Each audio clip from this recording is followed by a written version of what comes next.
And then pushing down.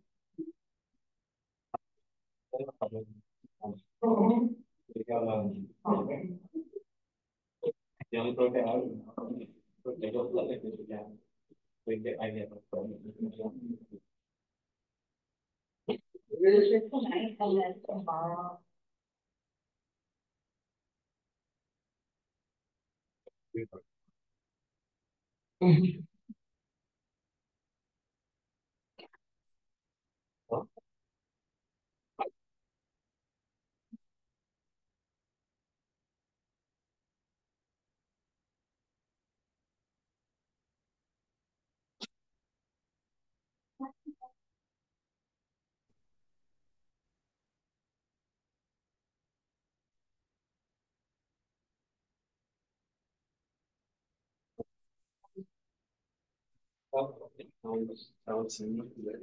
Finally, we got our downforce ratios, I think.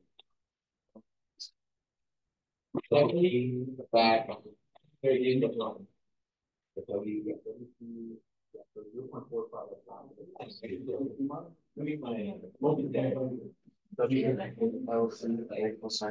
Yeah, so I know this is wrong, and hopefully first downforce is going up. Yeah, so I kind of do this one a little bit. Yeah, so I kind of did that kind of the same way. I started from up by 85. This vector, so I said, one way to get here, take 1D. Get you which comes out the state.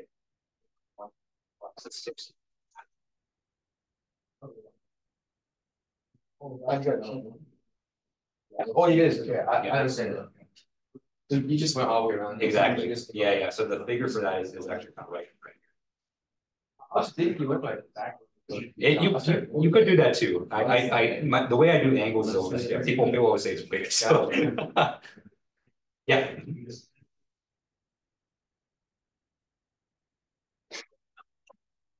Hey Maxwell, how's it going?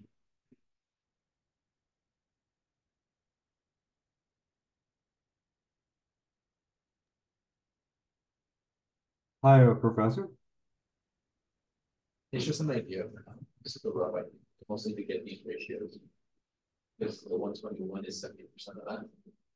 So that, and even if I change this, the ratio is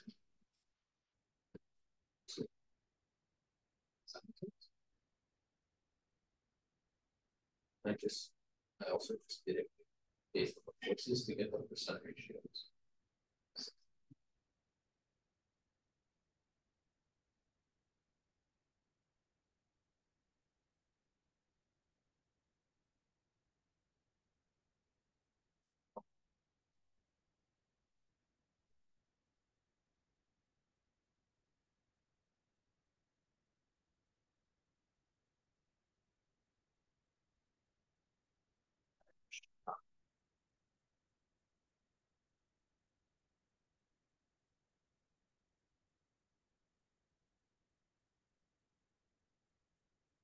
So,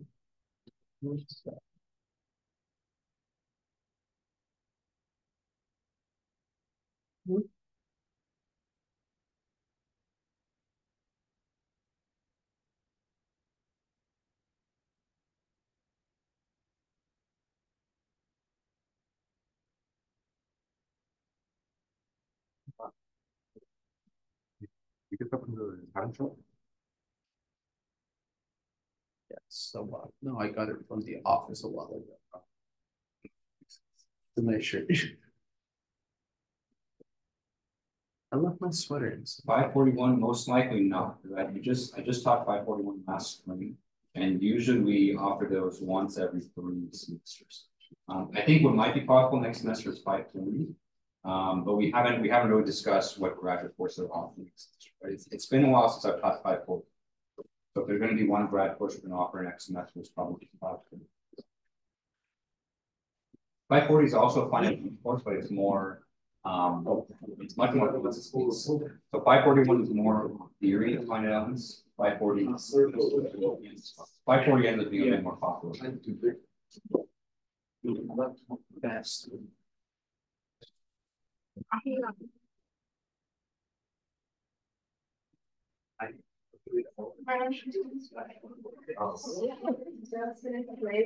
Over two.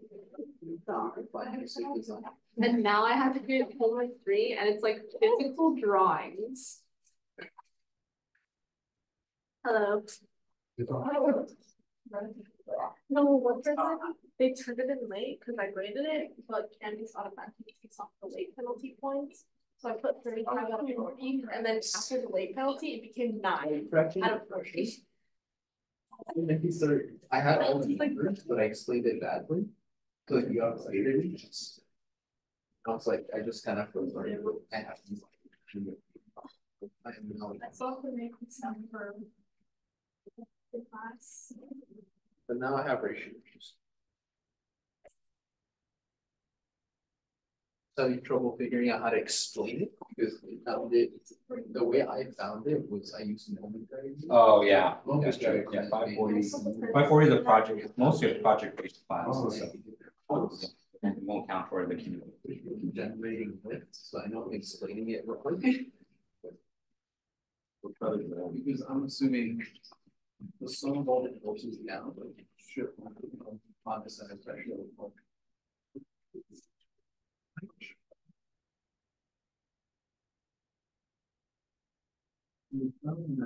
It's like right on the right after you drill me, within 20 minutes, I found the using calculus you may want along with we have all that calculus. You saw active. So it's not about it about it. Like G, so it's 127.7. That's the worst splitting between the two sides. Right? I'm using one. Oh. Once I did all that, I found the distances in between, which I can show you in my book.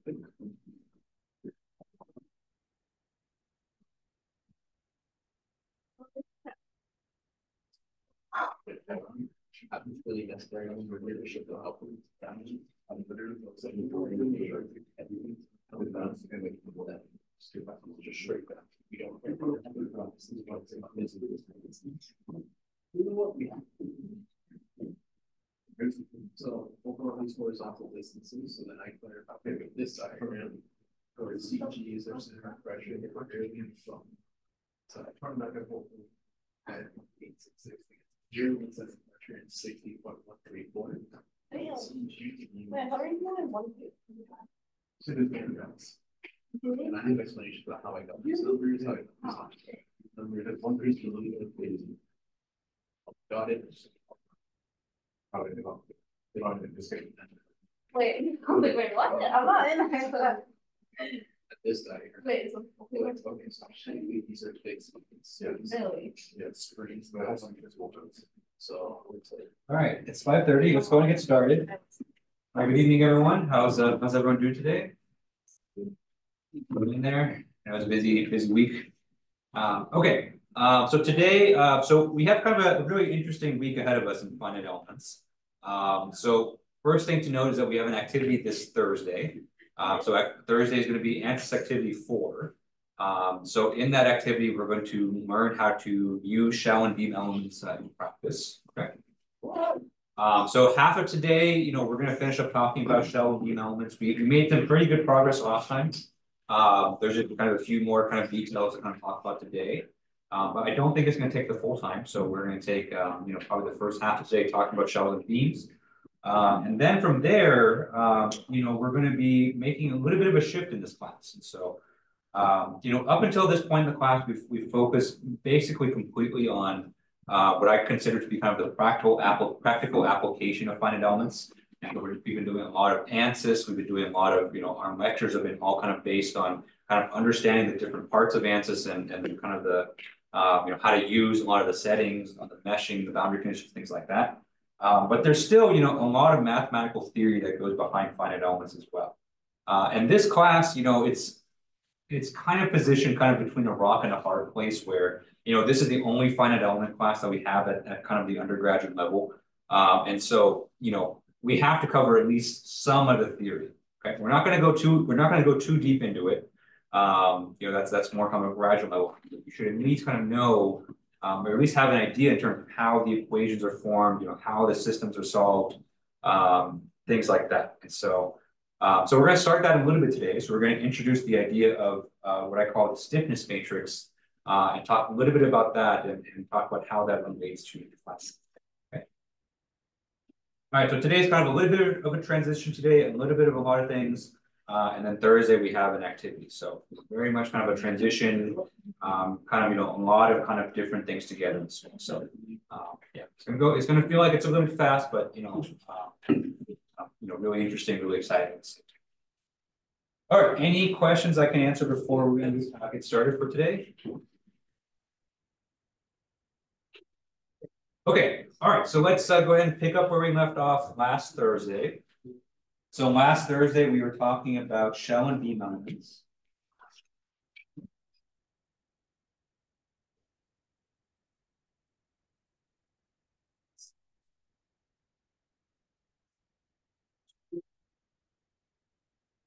Okay. So, last Thursday, we introduced this idea of shell and beam elements. So these are specialized element types within ANSYS. You're not going to use them in every type of analysis just because they're only used in kind of very niche scenarios.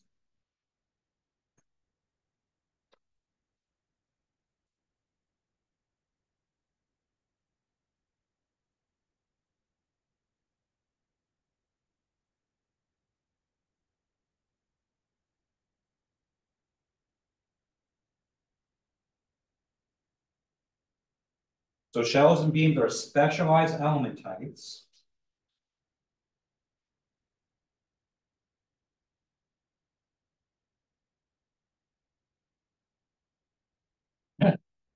And the situations where we use them is, we use them to mesh what we call kind of thin and slender geometries, okay?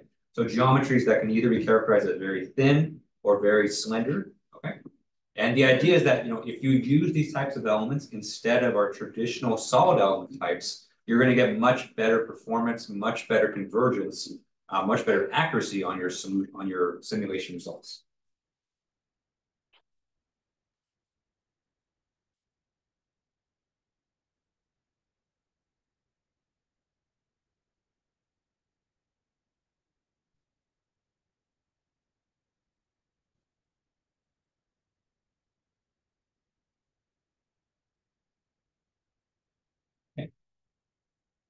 So a thin geometry, remember from last time, can be characterized as a geometry where one of the dimensions or one of the measurements of the geometry is much smaller than the other two dimensions. Okay.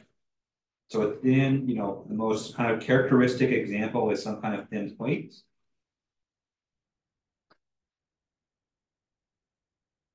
Okay.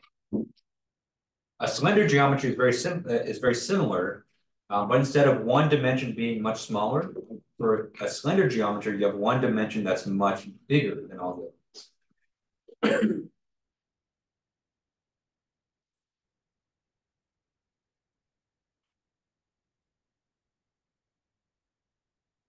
So these types of geometries, they show up a lot in mechanical design of parts. And so you have a lot of parts that are made of thin plates, right? So sheets of metal, things like that. Even just blocks of wood, right? Oftentimes, you build a house, you have kind of big, wide, kind of thin piece of wood. Okay. And of course, you have a lot of slender geometries in your engineering designs too. So anything that's made up of kind of thin rods, slender rods, metal rods, things like that, that's always going to be part of the design. Okay. So basically, the idea or the motivation behind using a shell and beam elements is to avoid the scenario of, you only having one element through the phase.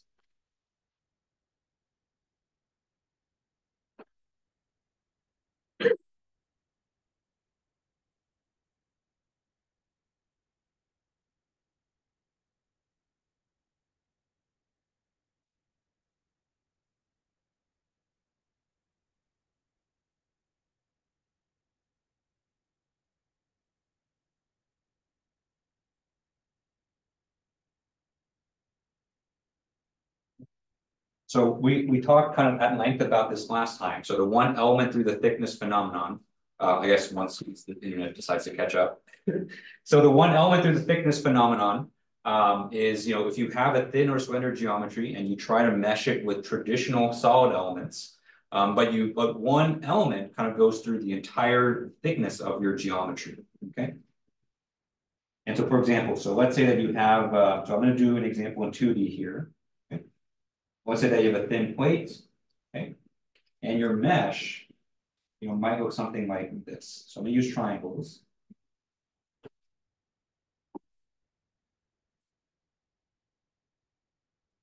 So each of these triangles here is an element. And so you can see here that, for this, let's take this element right here. Okay. You can go from one side of the element to the other, and then you're going to go from the entire one side of the geometry to the other. Okay. And so the fact that, this element's width here kind of spans the width of the entire geometry. This right here is what we describe as kind of one element through the thickness.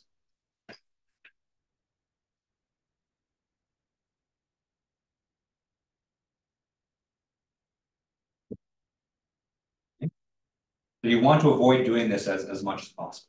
Okay? And so, last time we talked at length about this, but, the main reasons are that, you don't have any interior nodes, right? So all the nodes that you have here are on the boundaries. And so their solution is going to be directly influenced by the boundary conditions, okay? And it's going to be very difficult for you to compute derivative-based quantities like stresses and strains without any of those interior nodes, okay? So this is usually a situation that you want to avoid. So if you can help it, right?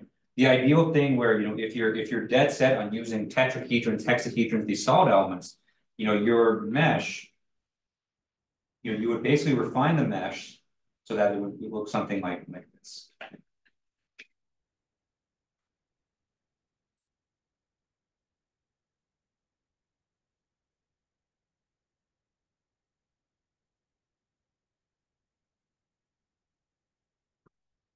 So this mesh is not that much better because you only have two elements for the thickness, but it is significantly better than having only one element. Okay. So you can see in this element we have a row of interior nodes.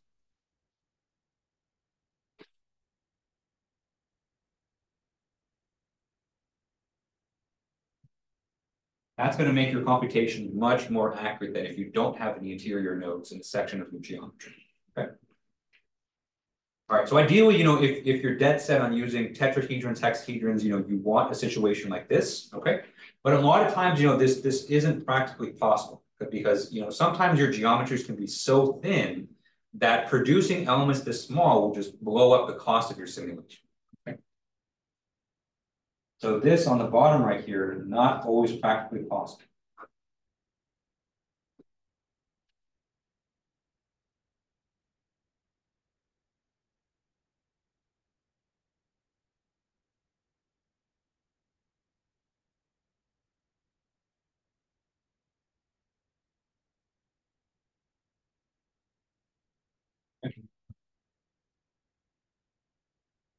There's some kind of, if you want to get really into the weeds of kind of meshing settings, you can kind of tell the mesh to produce kind of skewed elements where it's kind of squished in one dimension.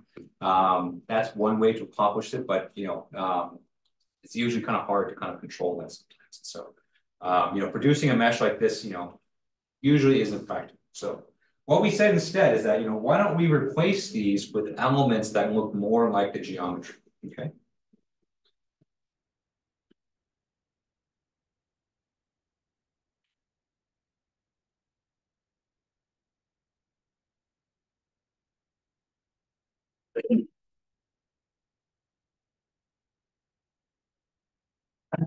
And remember, the main advantage to shell and beam elements is that they compute additional degrees of freedom per node on those shells and beams.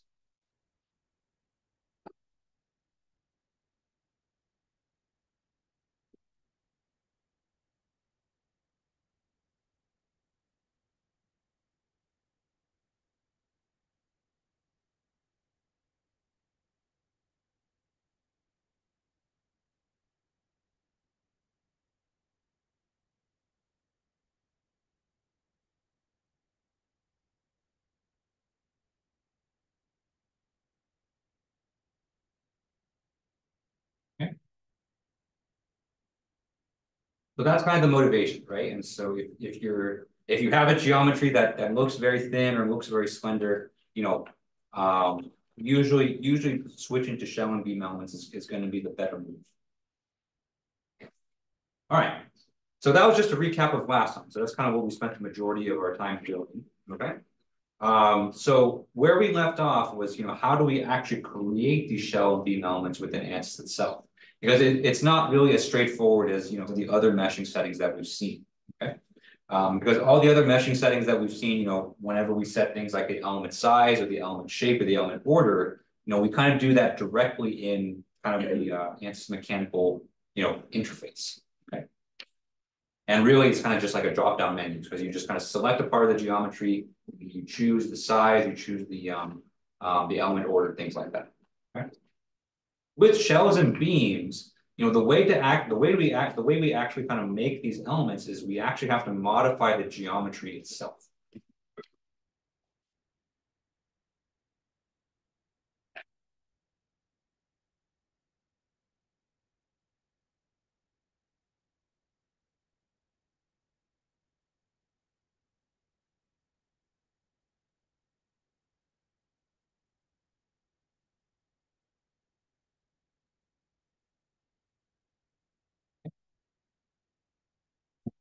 And so we kind of stopped right in the middle of doing that last time. Now, you know, there's several ways to create shell and beam elements within ANSYS.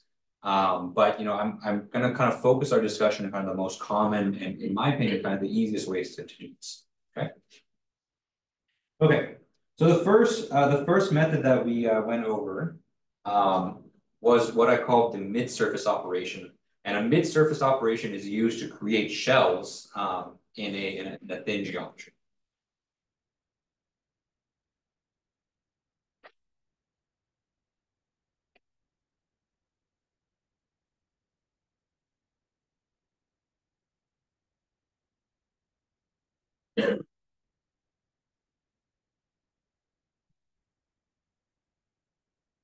So the general idea, you know, with the mid-surface is that you're going to select two parallel surfaces in your model, two parallel wide surfaces that are not going to intersect with each other.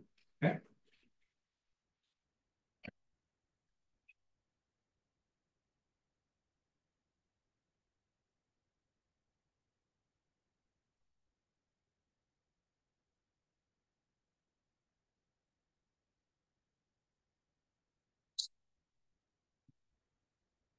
Ideally, you know, if your model is thin, these two parallel surfaces should be located very close to each other.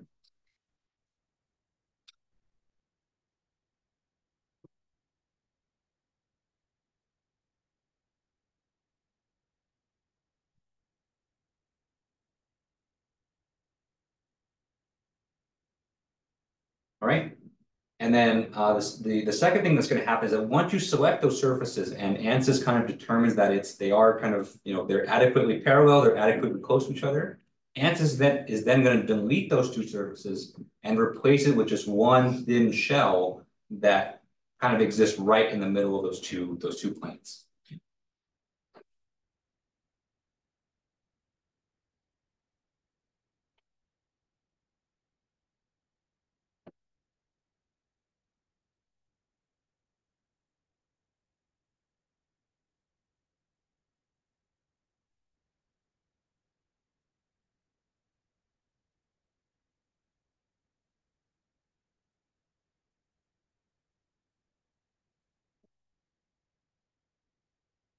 All right, and so it looks like the following. All right, so let's say that we have a thin surface in our CAD model.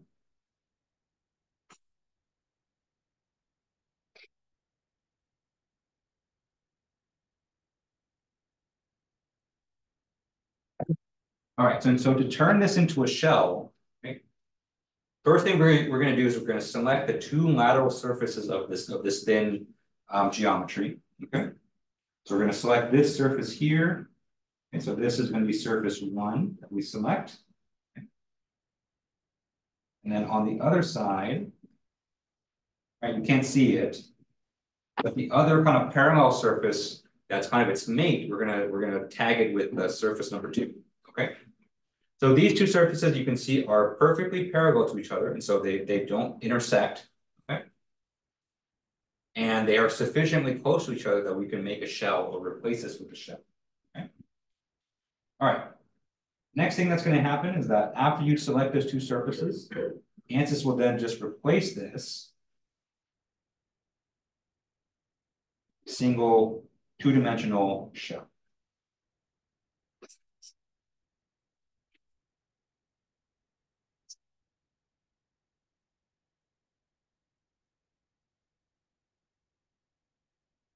Okay.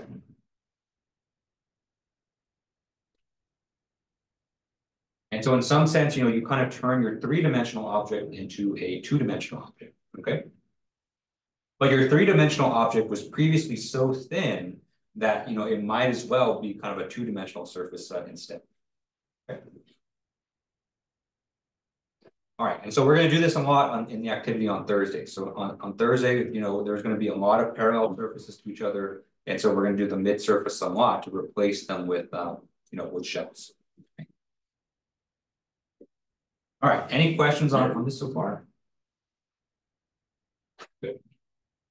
Okay, so the big concern when you're doing something like this is that you're turning a three-dimensional object into a two-dimensional one. Okay? And oftentimes, when you're doing a finite element simulation on a fairly complex geometry, you're only turning one portion of your CAD model into a shell. The rest of your objects are still going to be three-dimensional objects. Okay. So remember, that's one thing I want you guys to remember is that even though we're taking our three-dimensional objects, we're transforming them into lower dimensional shapes, we're still doing a three-dimensional simulation at heart. Okay.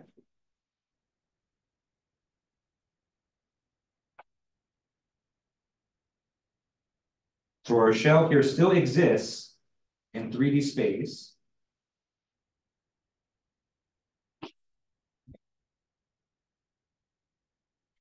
And even though, we're approximating it as a two-dimensional surface, it still has to, the way I like to think about it still has to occupy a three-dimensional space as well.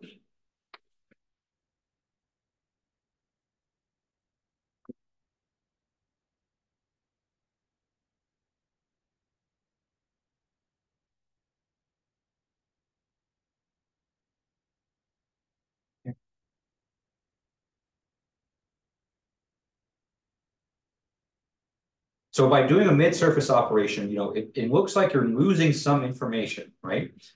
Even though, the part that you're replacing with the shell was relatively thin, it still had a non-zero thickness, right?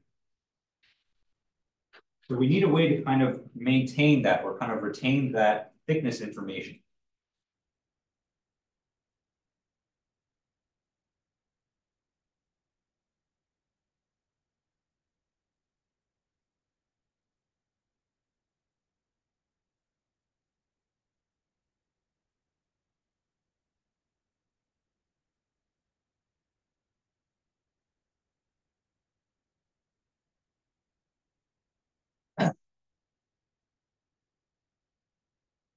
Right? Because otherwise, your shell is really just an infinitesimally thin piece of paper, right?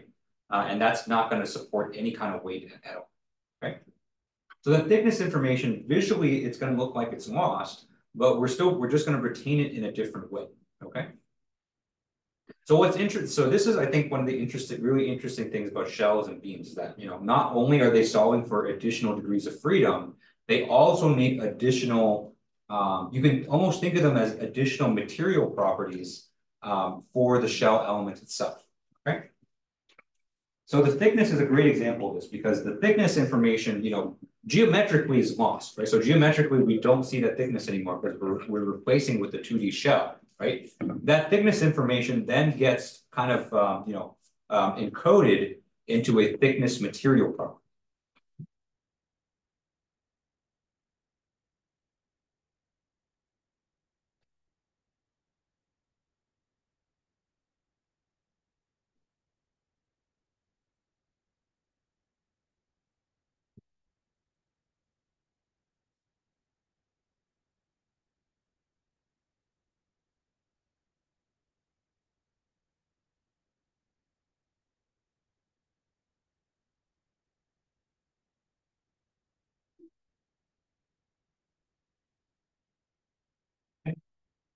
And so if you think of our usual material properties, we define things like the Young's modulus, the density, the Poisson's ratio. These are basically just parameters that are applied to an entire section of our geometry, right?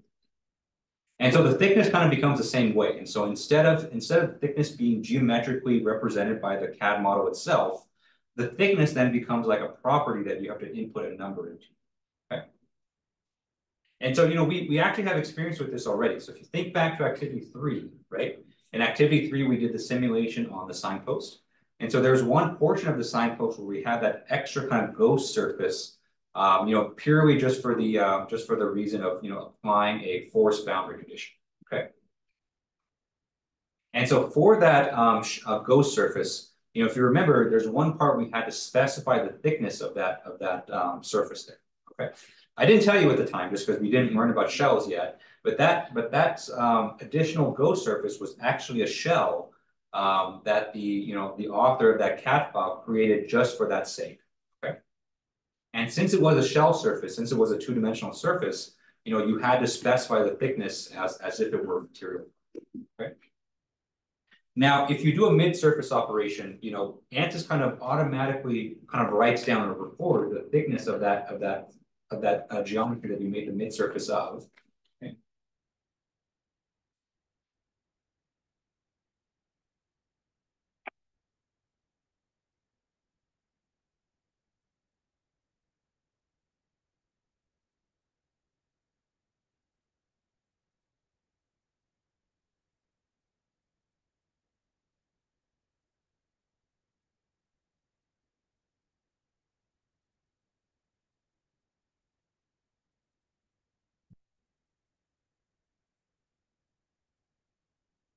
Okay. And so for the activity on Thursday, you're not going to have to worry about specifying the thickness yourself, just because ANSYS automatically records it. So because when you do the mid-surface operation, part of that mid-surface operation is that ANSYS measures the distance between those parallel surfaces, and so that distance is naturally going to be the thickness of your geometry. Okay. And so a lot of times, if you're going to be using mid-surfaces or modifying existing CAD, you don't have to worry about this. But if you're creating a shell in kind of a different way, so let's say that you're building the geometry from scratch to have a shell, you need to make sure that you input this thickness.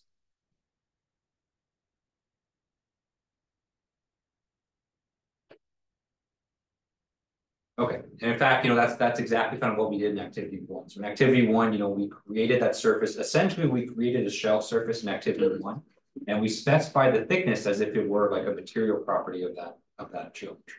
Okay. All right. Any questions on this? Okay. All right. So that's shells, right? So shells, we're primarily going to be creating them using mid surfaces, and it's going to have all the information up. Okay.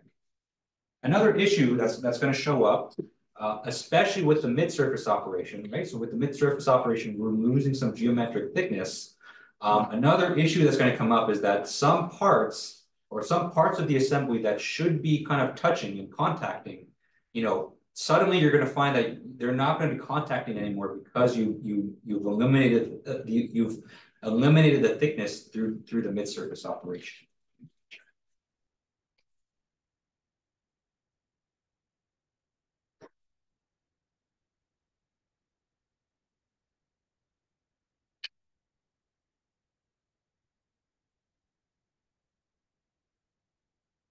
And so since a mid-surface operation eliminates volume, what you're going to find sometimes is that some connections between different parts are going to be broken. Okay?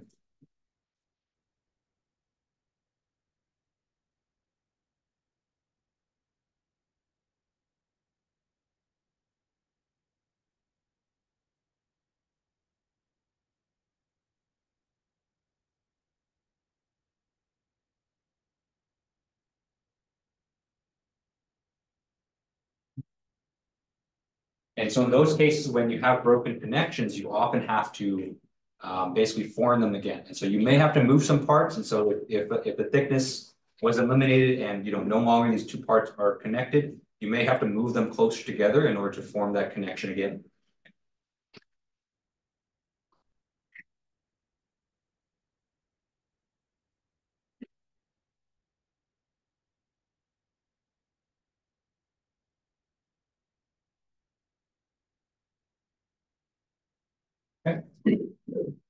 And this is kind of where things get a little bit hairy because you have to kind of move things around smartly. You don't want to modify the overall kind of the overall structure of your geometry. You just want to, a lot of times you just want to provide just the smallest adjustments to the geometry, smallest movements, just so that parts that should be connected still maintain connection even after you turn it into a shell, okay? This is actually probably what we're going to spend the most time on Thursday, okay? It's definitely the most annoying part of using shells and beams, okay?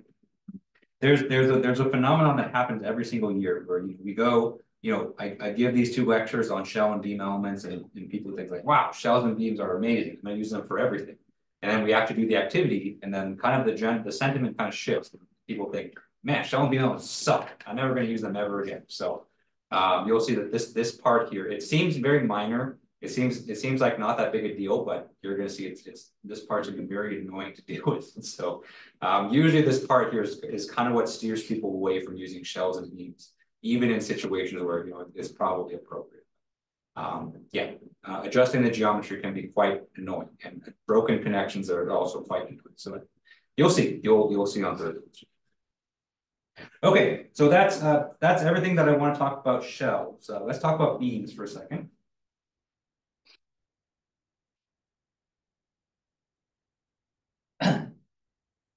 Okay, so shell elements are 2-dimensional elements, right? And so in a sense, you know, to go from a 3-dimensional CAD model to a shell, you're only eliminating kind of 1 dimension of thickness, right? Beams are interesting because you're going from a 3-dimensional object down to a 1-dimensional object.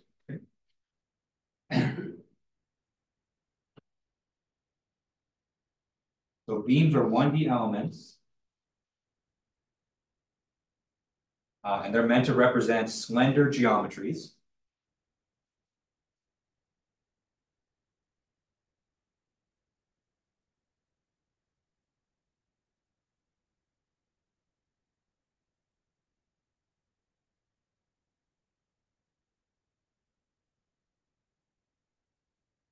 But when you're going from a 3-dimensional object down to a 1-dimensional object, a lot of geometric information is lost in that process.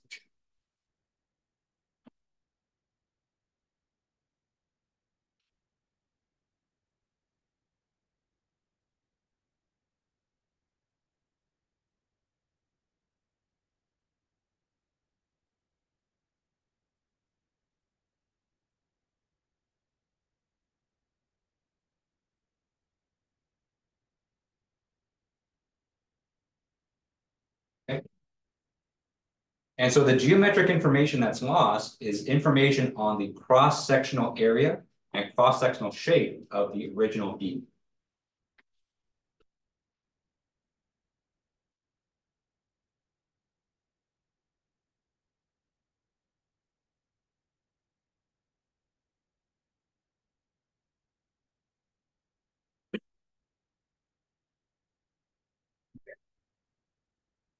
And so that's actually a pretty big deal because, you know, you can have different beams that have different cross sections, right? So you can have an I beam, you can have an L beam, you can have a cylindrical beam, right? All of these beams are going to have very different properties in terms of, you know, the amount of weights that they can support, okay?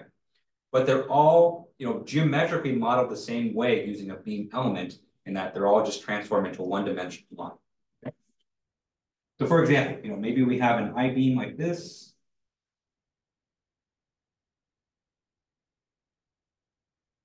Okay. Maybe we have a cylindrical beam. Maybe you have an L beam. So all of these kind of fit into the category of, you know, you can model these using beam elements, okay? Because they're all very slender. They're all much longer, often much longer than they are wide or tall, okay? But when you turn it into a beam element, they all kind of look the same because they all kind of just turn into a single line like that.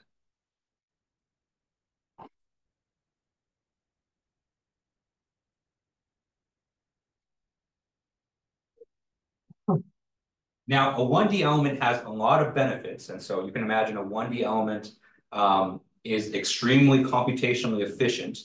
And so, you know, instead of using, you know, honestly for beam elements, you know, for you know, let's like an L cross section, you're going to use a lot of tetrahedrons or hexahedrons to try to model that thing. But then if you use a beam element for it, which is 1D, you save yourself a ton of time, a ton of work, and a ton of elements in your mesh. Okay.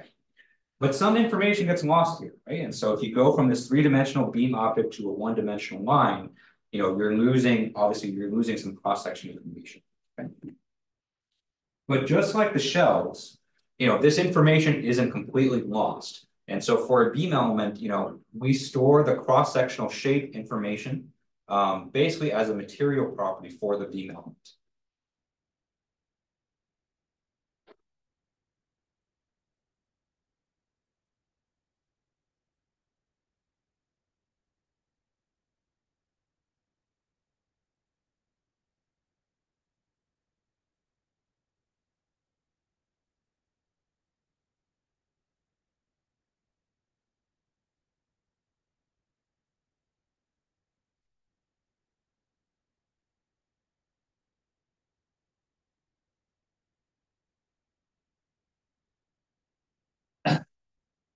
Okay. Now you may be wondering, how does that work, right? So you can't just put a number or a cross-sectional shape because you not only need the size of the cross-section, you also need all the dimensions. And so basically the way that ANSYS stores it is that it stores the cross-sectional information as a kind of like a sketch, okay? And the sketch is kind of fully dimensioned in terms of how big the cross-section is, the dimension and all that stuff. What it's actually used for, so the cross-sectional shape determines things like the moment of inertia, which is important if you're computing like beam bending, things like that, okay? But inside the computer or inside the software, cross-section information is stored as a sketch, okay? Now, if depending on how you create your beam, you don't really have to worry about storing this information, okay? Just like a shell, you only have to worry about specifying this information if you define the beam from scratch as a 1D model.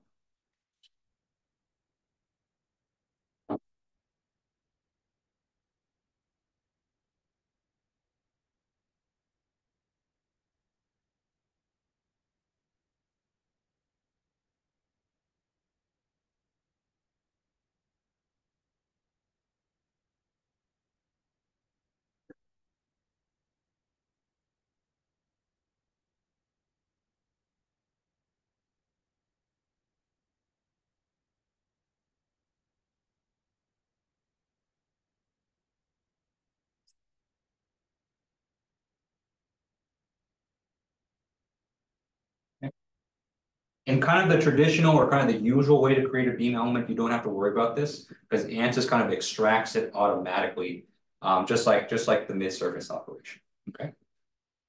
But I did want to mention that because it is a very important part. And just to reassure you that you don't lose that information, it's still there. It's just kind of encoded in a different. Okay, so let's talk about kind of the traditional way or kind of the usual way to create a beam element within ANSYS.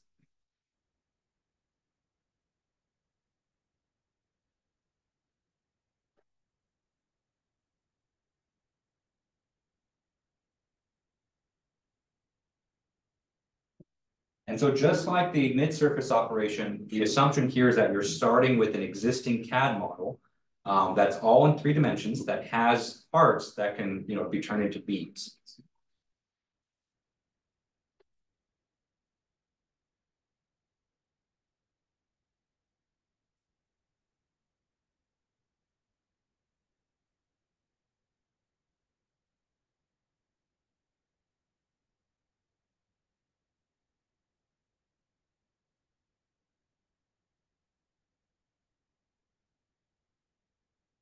And so the name of the operation that we are using to create beams is called extract, okay? And it's very easy to use actually. And so the way it works is that you basically turn it on, okay? And so you turn on the extraction tool within ANSYS itself, and you basically just point and click on the parts of your geometry that you want to turn into beams.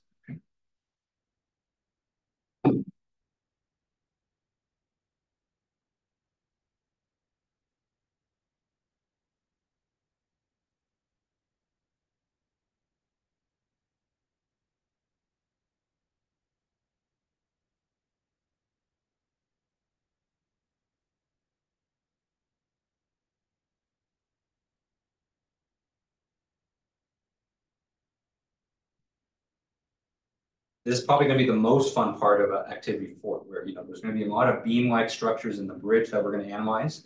And so for the parts that are beamed, you just have to turn on the extraction, point your mouse to it, and then click. And then as soon as you click, it's going to replace that beam with a one-dimensional line. Okay? And so it does basically exactly this. So let's say that we have a beam here with a rectangular cross-section. Okay? And so all we have to do is take our mouse, point at it with the mouse, click, and then all of a sudden, we now have a beam element that's aligned.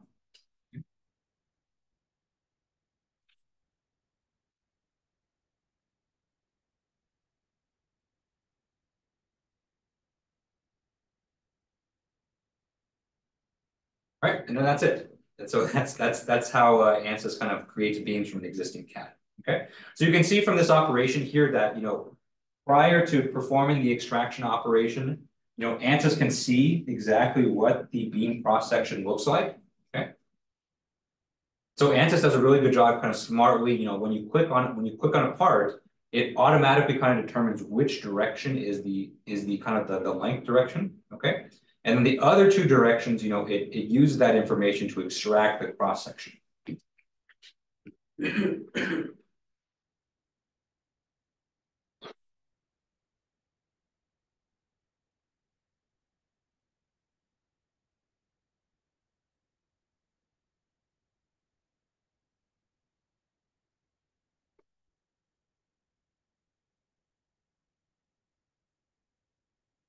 Okay.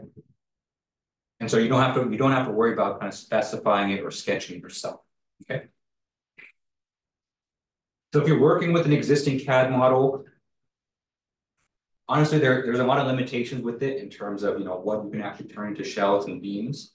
But it does automatically do as much as it can. All right. Any questions on beam elements here? Yeah. Just is it only linear beams? Like, is that all you can translate? You can't do like a bending beam or anything? You can do a bending beam. Yep. So ANSYS is smart enough to kind of see if you have a bending beam, you can kind of extract that too. Now you have to make sure that the cross section is uniform all throughout. So usually, I think the most common way people make beams in CAD is to do like an extrusion operation. So if you extrude kind of along the curved line, ANSYS is pretty smart enough to kind of pick that up and then kind of transform it into a beam itself.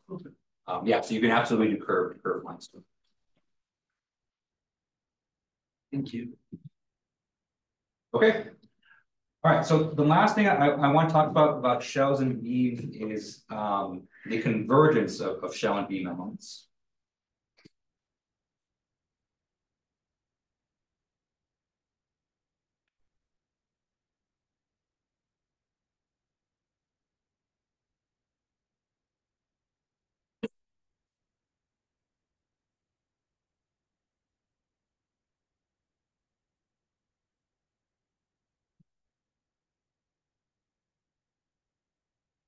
All right. So, just to kind of bring us back to the beginning, right? The whole reason or the whole motivation of using shell and beam elements is to allow us to get accurate finite element results, without having to, add a ton of different or a ton of solid elements.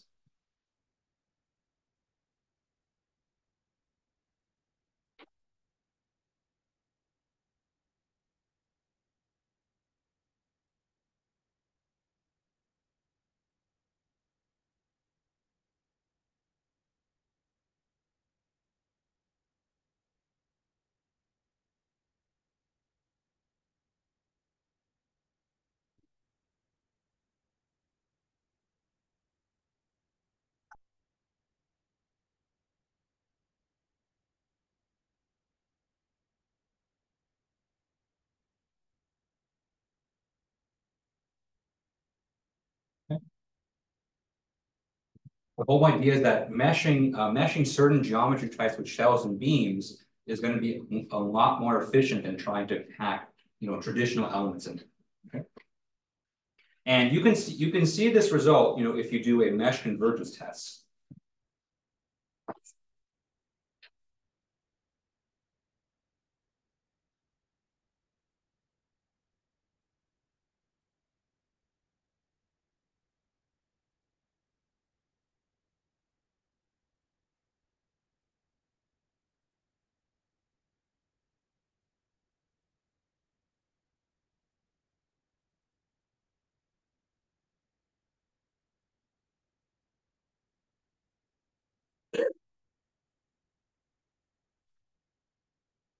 So we talked very briefly about mesh convergence tests when we talked about our meshing, section. We're going to be returning to mesh convergence tests later on in the class. There's still believe it or not, there's still a lot more about meshing that we have yet to talk about. Okay, but the idea behind mesh convergence tests is that for most simulations there's usually a point. There's usually kind of a sweet spot in the number of elements that you have where your results are going to be kind of as converged or as accurate as they can be.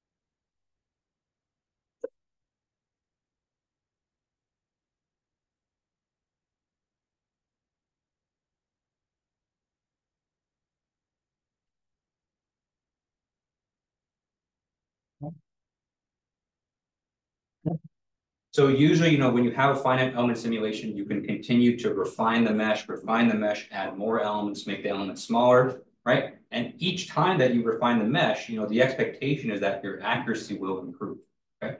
You get closer and closer to, what we consider to be the true solution, okay? But for most finite element simulation, there's a limit to how much you can refine, right? And so usually once you kind of get to a certain point, then the accuracy doesn't really improve anymore. You could continue to add elements, you can continue to refine, but it's usually not going to improve your solution anymore. Okay, so there's almost always a sweet spot. And so if we were to plot this, and so let me kind of preface this by saying is that there's multiple different ways to plot a mesh convergence test. So the way I like to do it is that I'd like to do it based on the number of elements. Because the number of elements is kind of, a pretty good indicator of the cost of your simulation. Right? So on the horizontal here axis, we have the number of elements in the mesh.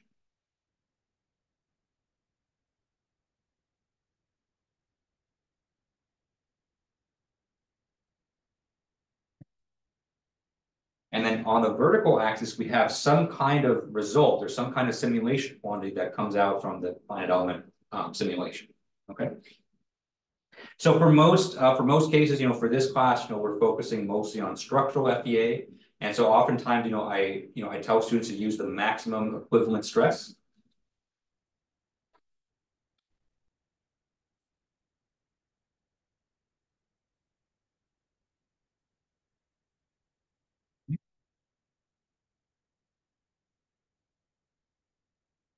And so what you do generally, so to perform mesh convergence tests, you run the same simulation. So you don't change the boundary conditions at all. You don't change the loading. You don't change the constraints, okay?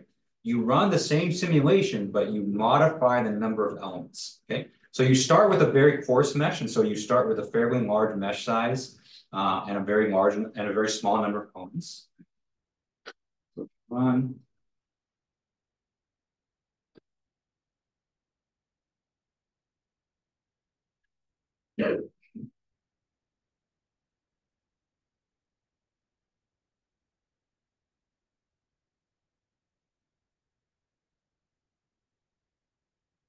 We run the same simulation at different levels of mesh refinement. Or another way to say at different, you're gonna run the simulation multiple times, and each time you're gonna change the overall size of the element.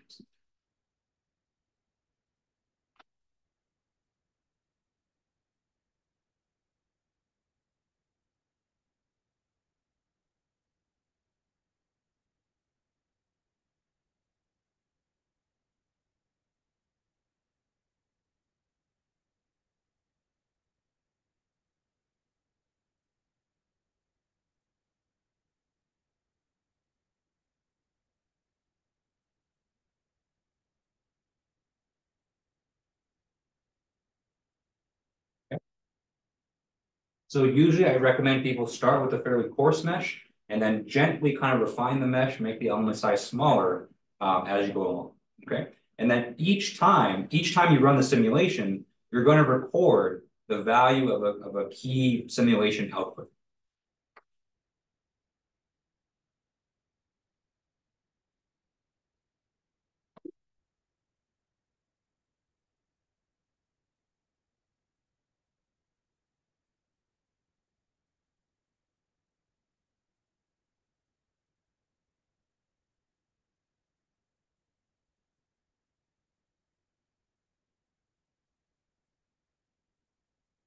Okay. And so for the example I have above, our key simulation output is the maximum equivalent stress, okay? So each time you run the simulation, you're going to record a key output and then put it on your graph, okay? And so eventually, let's say you run the simulation 5, 6, 7, 8, 10 times, right? Each simulation that you run will give you a data point to put in your graph. And so you're going to have a paired point of, the number of elements for that particular mesh and the value of the quantity of interest for each simulation, okay? Okay, and so eventually, you're going to be able to plot a line. Okay, so let's say that, you run your first simulation. Your first simulation has a fairly small number of elements, and you get a certain value for the maximum stress, okay? Then you're going to run the simulation again, right? So you run the simulation again, so you refine the mesh a little bit, you make the elements a little bit smaller, and then what you find that your maximum equivalent stress is going to change as well. You keep doing this, right?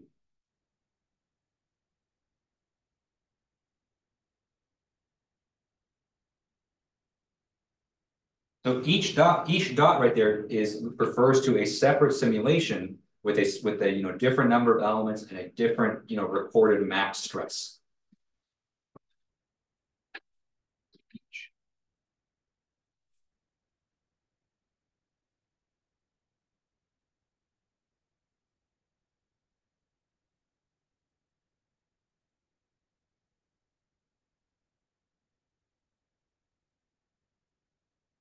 Okay. All right, and so if you look at the trajectory of these data points, in fact, let me connect them just to make it a bit more clear. Okay. And so if you connect the dots, you can see that eventually you kind of reach a point where the plot kind of flattens out. Okay, so kind of past I would say maybe past this point right here.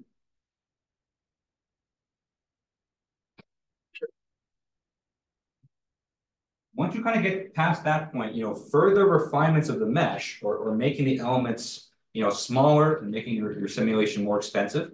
Once you're kind of past that point, you don't really get any benefit at all from refining the mesh, right? And so that point right there is what we call the convergence point, okay? And so once you're kind of at the point where your simulation is kind of, the results aren't really changing with the mesh density.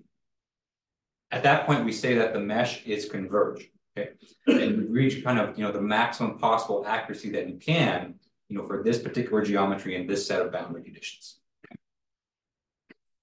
And so you always want to make sure that your simulation is converged, right? So you're going to hear that term a lot. If you read a lot of you spend a lot of time with finite element people and things like that. They're always going to tell you make sure your results are converged, right? Did you run a mesh convergence test? Did you see if the results converged, right? That's what they mean. Okay. Because the kind of the danger is that, let's say that you run a simulation and you only run one result. So basically kind of the same thing that we've been doing for all of our activities. Okay. So let's say that you're doing your simulation on your signpost and you get one result, right? And you report that to your boss. Just from that one result, we don't really know exactly where you are on this convergence plot, right? Because if you're here, if your results are right there on the convergence plot, then we can't really say that your results are accurate just yet, right? And so, you kind of run the risk if you just run one simulation with one mesh density, you run the risk of saying that, maybe our results aren't converged yet, maybe they're not accurate, right? And so that's why, if for every kind of scientific report right? Every kind of published research study, every technical report that use finite elements, a mesh convergence test is a must, right? So every finite element simulation that you run, you have to prove that your results are adequately converged.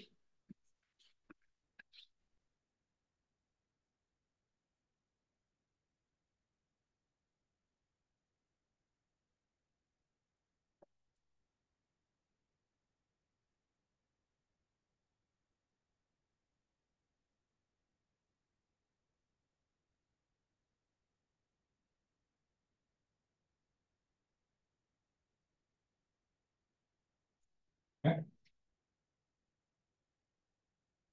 Write it in red and on a circle because it's really, really important. Okay. So people often ask me, we have our grad students, they do research projects. People often ask me to be part of committees to kind of assess the work of our grad students. They may not be my student, but if they use finite elements, this is always the first question that I ask people is like, did you run a mesh convergence test? And more times than not, they say no. And I tell them, go back, run the mesh convergence test because you can't trust any of your results until we can do that. Okay. Now, for your midterm project, I'm not requiring that you run a mesh convergence test, but I will say that if you run one, that's kind of a surefire way to get kind of full marks on that portion of the report. So, not required, but it is very helpful. Let's see. Looks like my Zoom is.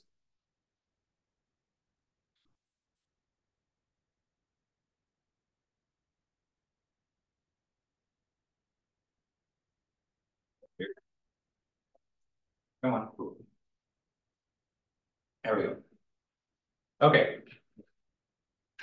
So if you want a surefire way to show me that your mesh is converged, that you picked a good element size, mesh convergence test is kind of the best way to do that. Okay. And hopefully, this kind of answers kind of a long-standing question too, because people have asked me during the activities, how do I know if the number of elements that I have is enough? How do I know, what's good? And so the mesh convergence test is kind of the way to kind of know.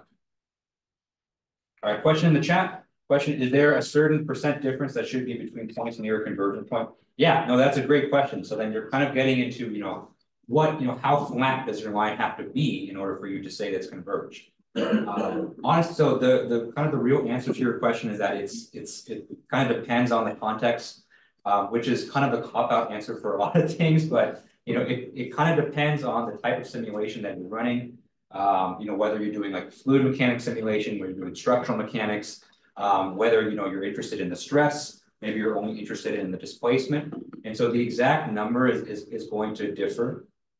And in fact, if you ask any finite element analysts, and you ask them, if you have to ask the question the right way. So you ask them, are your results converged?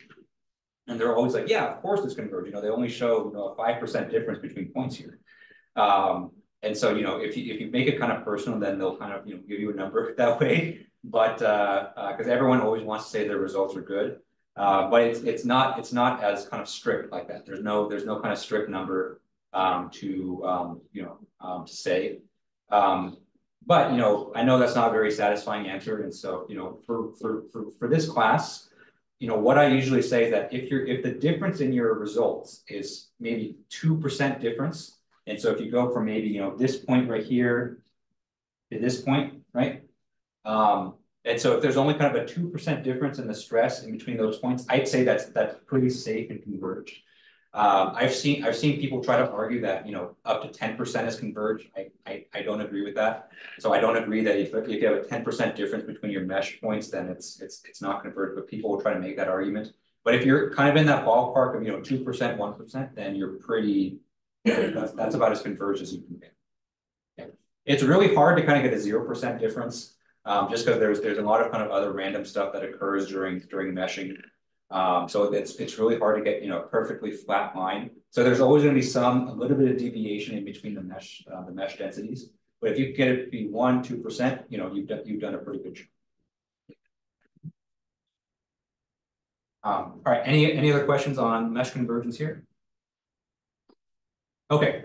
So why do I bring this up? So this kind of seems like a very big tangent, right? So we were talking about shell and beam elements up to this point. Well, the whole point of using shell and beam elements is that, they improve your convergence rate. Okay?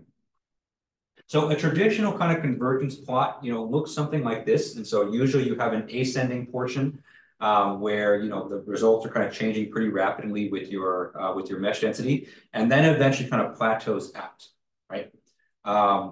If you're using shell and beam elements, and if you're using them in kind of an appropriate context, and so you're using them in a situation where you have, a thin geometry or slender geometry, it's going to speed up your convergence, in the best case scenario, quite a bit. Okay? And so for shell and beam elements, maybe your plot might look something like this.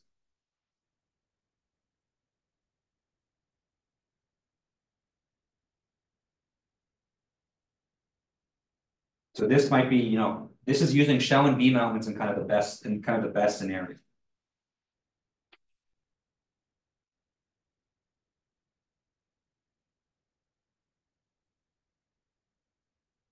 And so you can see here that, with shell and beam elements, you kind of reach that convergence point. I would say this point right here is fairly converged.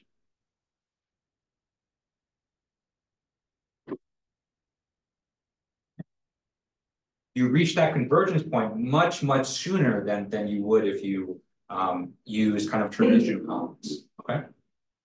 And so it may not, and so on a plot like this, it may not look that severe, but usually, the traditional way that these plots are made is that the x-axis is this is a semi-log plot. And so usually the horizontal axis is on a logarithmic scale. And so even a small amount like that can sometimes be as much as, maybe a 10 times x difference in the number of elements. And so it's the difference between running, a simulation with 40 million elements and a simulation with 4 million. So you can see there's a huge difference in the cost in the case. Okay. And so that's kind of the hope, and that's kind of the idea with using shells and beams, that you reach this convergence point much, much sooner than traditional elements. Okay. Okay. So, I bring this up here just because, mesh convergence is a pretty big part. I think there's an optional part in activity 4 where, you can do a mesh convergence test if you want. It's not required, but, it's definitely good to get the practice.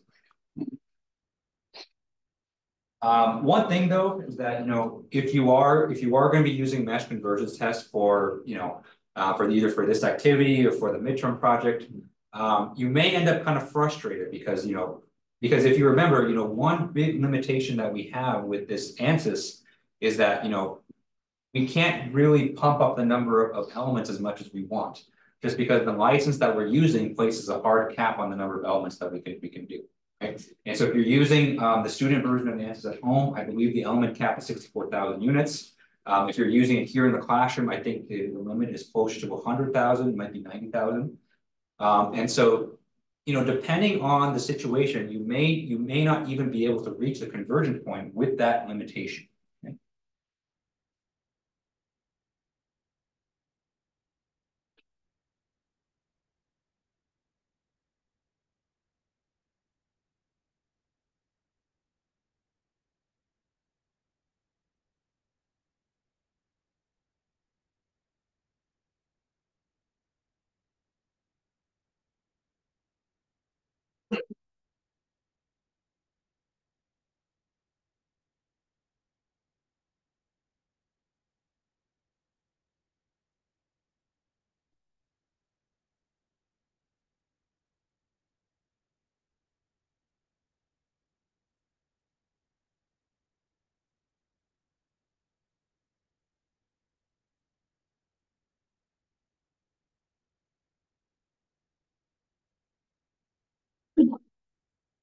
Thank you.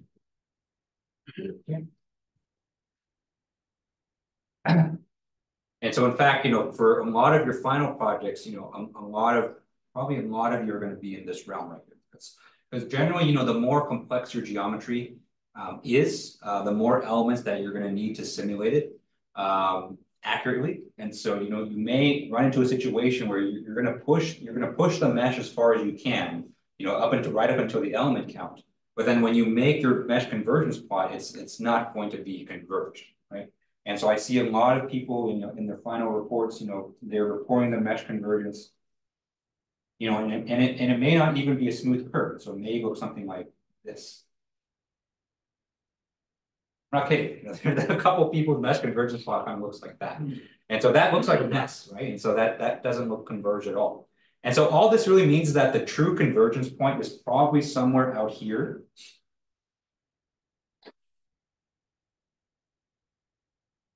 And so in order to reach kind of true convergence on your geometry, you just have to keep refining the mesh. I honestly, I've seen a lot of very interesting geometries, a lot of complex geometries that kind of come through for the final project. And I take one look and I'm like, ooh, you probably are going to need a few million elements for that simulation. But obviously that's not possible with the license of ANSYS that we have. So, don't get discouraged if you don't get convergence with kind of the student version of ANSYS with the education license, because sometimes it just might not be possible. Right, because a lot of really practical problems, in honesty, you need a high element count to reach convergence, and that's okay. And so that doesn't mean that your simulation was a failure. There's still things that you can use your simulation results for. So we'll talk more about that kind of later on in the semester in terms of what results, what kind of results can you extract from a simulation that is kind of inaccurate. And so in those cases, you're probably going to look for trends, you're going to look for maybe weakness areas, but maybe you don't report the exact number for the stress, or you don't report the exact number for the deformation, right? And so in that case, you're just looking at trends. So generally the trends are going to stay the same. It's just that the exact values are going to be. But we'll talk more about this kind of later on. All right, any questions on this? Okay, all right, so we have only about 10 minutes left, so I don't really want to start the next thing, especially before activity on Thursday. So I think we'll call it here. And then next week we'll start the stuff on stiffness method. Okay. All right, so thank you guys for coming today. Hope you guys have a good rest of your evening. And I'll see you guys on Thursday for our next activity. Cool.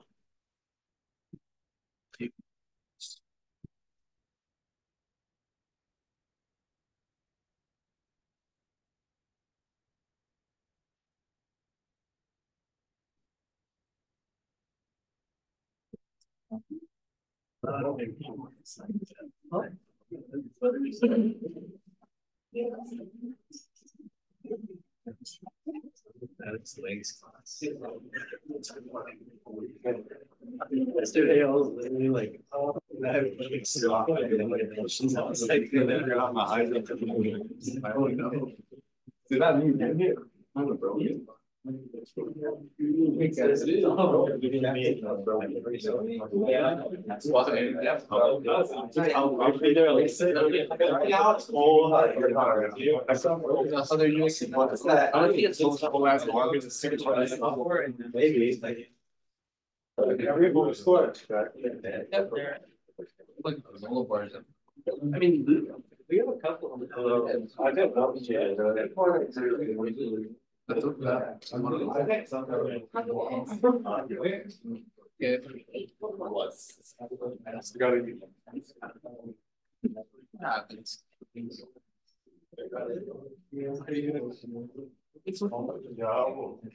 I'll go home. That's good. Are you gonna go to check stuff? Let's talk about this in office hours sometime. You have a CAD model for this? Not yet. Okay. Yeah, let's usually the starting point. I'm sorry. Sorry. Stuff. So yeah, let's find some time in office hours. Are you able to make it to the office hours? So they're on Monday, Wednesday at 5:30 to 6:30, and then Thursday at noon. Yeah, Thursday. That's fine. I can do Thursday. Okay. Yeah. Why don't you come by my office? Make sure to bring the CAD model with you. You can use last year's, and then we can discuss the simulation. Yeah, because also 1 to 2. that I did all by myself. Yeah, we're trying to run the fin. Yeah. if that time doesn't work, just email me, and then we can find a time to. Okay, yeah, I know. I think Monday. What time? 5:30 to 6:30 on Monday. Yeah, that should be fine. Okay. I'll see you next Monday then. All right. Yep. Cool. Thank you. I just read your email very quickly about. And I looked through it and it's due today at noon. Yeah, I know. I'll contact them to see if I can still come. It actually might work out really well because I do have a friend that's visiting Irvine on Saturday. And so he's been wanting to meet up. I'm like, I don't want to drive all the way to Irvine for just to meet my friend. But I'll come for fall conference and then I'll say like, oh yeah, I'll meet. I'm in the area. Yeah, I'm in the area. But I'll contact them, see if I can still come. And yeah, hopefully I can see you guys there. Yeah, sorry for the delay. Yeah, no, I mean I searched for that email, but I couldn't find it, and so I don't know if they just it's just maybe the auto sending to spam or something like that. I hope not. Yeah. But yeah, I should update them with my Fullerton email address. I'll see if I can do it like on our spreadsheet. Okay. Yeah, that's Just hopefully I think I'll be able to do that tonight. okay. But we'll see. Okay. Thank you. Yeah, thanks, Alvaro.